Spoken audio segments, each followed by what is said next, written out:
इस कार्यक्रम के प्रायोजक हैं Dugramoday international college. Education with moral values, the only institution with all latest facilities, computer lab, science lab, experienced teachers, air-conditioned hostel with all facilities, the best education institute in the area. Dugramoday international college, Jhansi road, Maurani. Radha makeovers, SD bridal makeup, 3D makeup, airbrush makeup and lots more. Radha Agrawal, Neeta Colony, Mauranipur. 9936049643 94159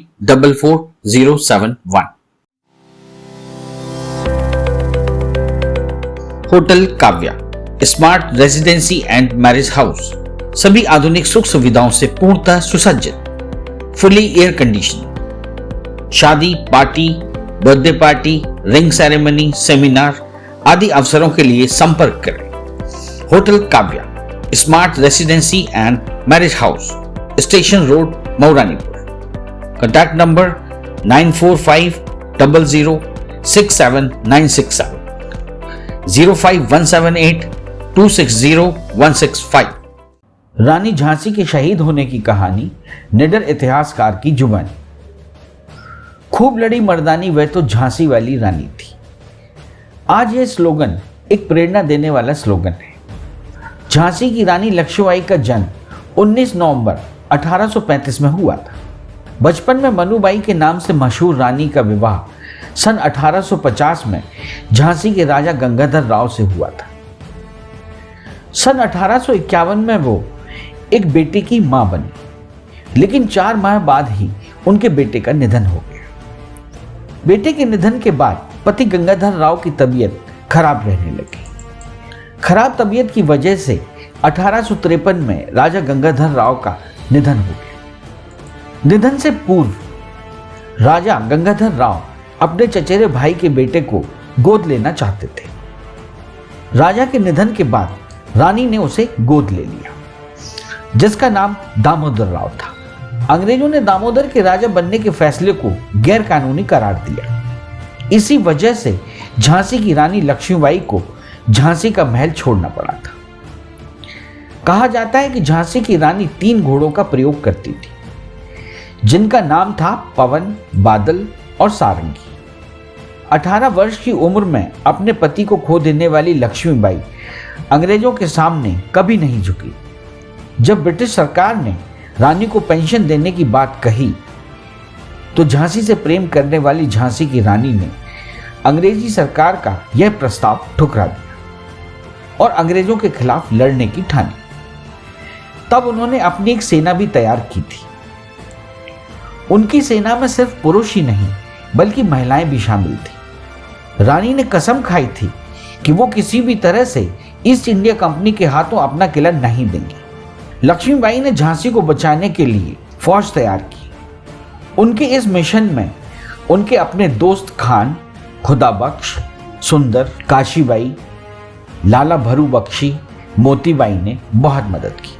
सन 1857 में अंग्रेजी शासन से आज़ादी का बिगुल बज चुका था और अंग्रेजों का सारा ध्यान एक खास क्षेत्र पर हो गया था। 1858 में जब ब्रिटिश सैनिक झांसी के किले के अंदर दाखिल हुए तो उन्होंने लोगों को लूटना और उन्हें मारना पीटना शुरू कर दिया। अंग्रेजों ने महिलाओं और बच्चों की हत्या करना शुरू कर दी। तब अंग्रेजों से झांसी की रानी की लड़ाई लगभग 2 सप्ताह तक चली। इसके बाद झांसी की रानी ग्वालियर के लिए कूच कर गई। 18 जून 1858 को ग्वालियर के किले को अंग्रेजों ने चारों तरफ से घेर लिया। उस वक्त लक्ष्मीबाई ने हार मानने की बजाय जंग जारी रखना उचित समझा। कहा जाता है कि एक अंग्रेज सैनिक ने, जिसे वो देख नहीं पाई थी, उसने रानी के सीने पर तलवार से वार किया था। रानी अपने ऊपर हमला करने वाले सैनिक पर पूरी ताकत से टूट पड़ी। रानी को लगी चोट बहुत गहरी थी। उनके शरीर से खून तेजी से बह रहा था। वह घोड़े पर सवार थी। अचानक उनके सामने एक नाला आ गया। रानी को लगा कि अगर वह नाला पार कर लेंगी तो अंग्रेजी सेना उन्हें पकड़ नहीं पाएगी, लेकिन उनका घोड़ा छलांग नहीं लगा सका और वह वहीं रुक गया। तब रानी को एहसास हुआ कि उनकी कमर पर किसी ने बहुत तेजी से वार किया है। असल में रानी को राइफल की गोली लगी थी। रानी की तलवार नीचे गिर गई थी। उनके एक वफादार नौकर ने उन्हें गंगाजल दिया था। रानी की अंतिम इच्छा थी कि वो किसी तरह से अंग्रेजों के हाथ न लग पाए। ऐसा ही हुआ और रानी 23 वर्ष की उम्र में शहीद हो गई। आज हम बात करेंगे रानी झांसी के संदर्भ में आदरणीय ओम शंकर रसद जी से। जानने की कोशिश करेंगे कि रानी की झांसी की रानी की डेथ पे बड़ी विषमताएं इतिहासकार बताते हैं। उनकी राय में असल में रानी की डेथ का क्या महत्व रहा या क्या विवेचना रही?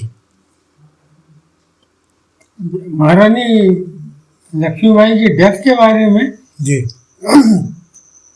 महारानी लक्ष्मीबाई की डेथ के बारे में 2 तारीखें हैं। एक तो 17 तारीख है, 17 तारीख जी, और जो पत्थर वगैरह पे ग्वालियर में उसमें 18 तारीख लिखाई गई है। जी, जी, जहाँ तक युद्ध की बात है तो महाराज शाम के जो वहाँ के अपने रिकॉर्ड्स मौजूद हैं, और वो भी रिकॉर्ड्स हिंदुस्तानियों ने तो लिखे नहीं है, अंग्रेज अपनी चीज़ों में, जानकारियों में सब राइटिंग में डाल देते थे। जी, तो जो कुछ रिकॉर्ड से पता लगता है उसमें शाम के समय उनका निधन हुआ है। असल में किस जगह? वो ग्वालियर के पास है, वही जो एक नाला है, स्वर्ण कहलाता है, स्वर्ण रेखा करके।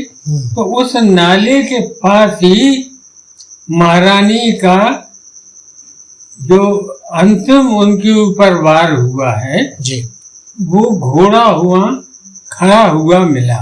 जी, महारानी उस घोड़े के ऊपर औंधी पड़ी हुई थी, मृतक अवस्था में। हाँ, मतलब बेहोश, नींद बेहोश, करीब करीब बेहोश होगी वो। जी, इसके बाद उनके साथ जो 3-4 खास सिपाही थे, जी, उन्होंने उनको खोजा था कि वो घोड़े पर, वो घोड़ा लांग के उस पार नहीं आ पाया था नाले को। जी, तो वहां से फिर उनको उठा के लाया गया था और गंगादास बाबा की कुटी के पास, जी, वहां उनको लेटाया गया था। महारानी ने कुछ स्फुट स्वर में ये भी कहा था, तो वो उनका पुत्र दामोदर जो पास में सुरक्षित एक उनके साथियों के पास था, वो बुलाया गया और 2-3 और सरदार ये लोग खड़े रहे, और गुल मोहम्मद सिपाही जो था, वो झांसी से जो उनके साथ आया था, वो बस इतने लोग थे शाम के वक्त। उसमें कहा गया है कि रामचंद्र राव करके एक और साथी था। तो वो अपने आप याद रखें कि पुराने जमाने के लोग जब ट्रेवल करने जाते थे तो पतली सी तांबे की शीशी होती थी। अच्छा, उसमें गंगा जल रखा करते थे हमेशा। अच्छा, तो जब कभी जरूरत हुई तो गंगा जल की 2 बूंद डाली, तो वो उन्होंने निकाल के महारानी के मुंह में गंगा जल डाला था और उन्होंने ईश्वर का स्मरण करते हुए वो अपने शरीर को त्यागा था। तो ये वहाँ शाम के वक्त की बात है ये।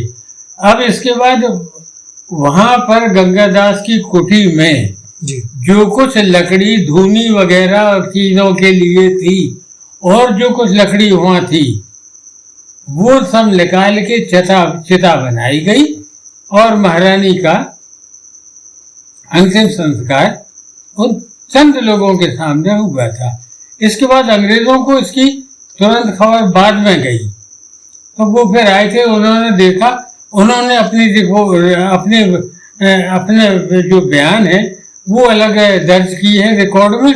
तो वो सारी चीज़ मैंने अपनी किताब झांसी क्रांति की काशी में, क्योंकि इतना हृदय विदारक किस्सा है ये। कहाँ की लड़की, महाराष्ट्र की रहने वाली व्यक्ति की लड़की, बिठूर में पली हुई लड़की, झांसी में आके कई साल शादी के बाद समय बिताने वाली, और झांसी से भी फिर कई मील दूर ग्वालियर में जाके, यानी एक भाग्य का ऐसा भयंकर चक्कर कि जिसको विश्व प्रसिद्ध कर दिया। लेकिन जितनी यातनाएं शरीर को मिल सकती थी वो महारानी ने सब अचानक भोग ली अपने आप। तो महारानी के बारे में ये जो जहाँ तक मैं समझता हूँ, अगर मैं जैसे अंक शास्त्र से मेरा ज़्यादा मोहब्बत है, तो 17 तारीख ही वो तारीख हो सकती है जहाँ सरिश्तर की दशा में किसी का इंतकाल हो सकता है। वो 18 नहीं, तो वो बाद में जो कुछ वो ग्वालियर में जो समाधि उनकी बनी है उसमें 18 लिखा है। तो वो समाधि उनकी प्रतीकात्मक मानी जाए? हाँ, प्रतीकात्मक है वो, प्रतीकात्मक है वो। कहा तो डेट वगैरह और लिख दी बाद में आए। तो ये तमाम रिकॉर्ड जो इंग्लैंड से, जर्मनी से, अमेरिका से मंगा करके, और इसमें बहुत अच्छे जैसे जर्मन राजदूत रेनर जेरोसमाय मित्र थे, उन्होंने तमाम किताबें हमको भेजी। महारानी ने जिस वकील को बुलाया था, जॉन लैंग को, वो ऑस्ट्रेलिया का रहने वाला था। जब हमारे प्राइम मिनिस्टर अभी ऑस्ट्रेलिया गए तो जॉन लैंग के बारे में तमाम जानकारी ले गए थे। जॉन लैंग फिर इंडिया में ही बड़ा वकील था। वो फिर यहीं उत्तरांचल में अल्मोड़ा में, कहाँ वो उसकी डेथ बताई गई है, उसकी वहीं गाड़ा गया है वो। तो उसने पूरी किताब लिखी है अपनी कि वो कैसे झांसी आया, कब आया, किस तरह स्वागत हुआ, ये सारा डिटेल लाइन बाय लाइन इसको इन छोटी छोटी बातचीतों में जिक्र नहीं किया जा सकता। और झांसी की आर्मी और कैवेलरी झांसी की उस वक्त कितनी जबरदस्त वेल ड्रेस्ड थी, उसके हथियार कितने चमकते हुए थे, और उनकी परेड कितनी शानदार थी कि जॉन लैंग ने लिखा कि हमारी ब्रिटिश आर्मी की कैवेलरी भी इतनी शानदार नहीं है जितनी झांसी की कैवेलरी है। तो और महारानी का पूरा जो तामझाम था, रियासती तामझाम था, जनता का सहयोग था, अभूतपूर्व था। अच्छा साहब, इतिहासकारों का जो मतभेद है इसके बारे में आप क्या कहना चाहेंगे? भाई, इतिहासकारों का मतभेद ये देखिए कि हमारे यहाँ उस जमाने के उस टाइम का लिखा हुआ सरकारी कोई रिकॉर्ड नहीं है। यहाँ बुंदेलखंड के तमाम रियासतों में अब जाएं तो दस्तूरात का दफ्तर मिलेगा। अच्छा। उसमें सब दस्तूर लिखे जाते हैं कि कहाँ से न्योता आया, कहाँ जवाब गया, कहाँ चीज़ें भेंट में दी गई, क्या चीज़ भेंट में। लेकिन यहाँ ऐसा कोई काम हुआ नहीं है झांसी में। झांसी में जो चीज़ें थी वो लिखा पढ़ी में नहीं आई कि अब कब अंग्रेज यहाँ पर आए, कब उन्होंने अपने यहाँ दफ्तर खोल लिया, बना लिया, कब यहाँ पर कितनी आर्मी रखी गई, ऐसा अपने यहाँ कोई रिकॉर्ड नहीं है। मतलब उस जमाने में जिस तरह आज के इतिहासकार सजगता से लिखते लिखाते रहे हैं, ऐसा नहीं था उस समय। नहीं, उस जमाने में ऐसा इतिहास पढ़ाया भी नहीं जाता था, ऐसा इतिहास पढ़ाया भी नहीं जाता। असल में क्या है, हमारे यहाँ पुराण पढ़ते रहे लोग, बात कहानियाँ पढ़ते रहे। स्कूलों में ऐसा कोर्स बुक्स शायद नहीं होंगी। अजब तरह के पहाड़े थे असल में। जबानी बड़े से बड़ा हिसाब लगाने का गणित था जो लड़कों में, इनको वैश्य परिवारों को याद रहता था कि अगर ये इतने मन का बदल इतना है तो इतना आया, और इतने पाई के हिसाब से अगर ये चीज बिकी तो इतने में कितनी बिकी, ये जवानी लोग लगा देते थे। वो सारा गणित गायब हो चुका है।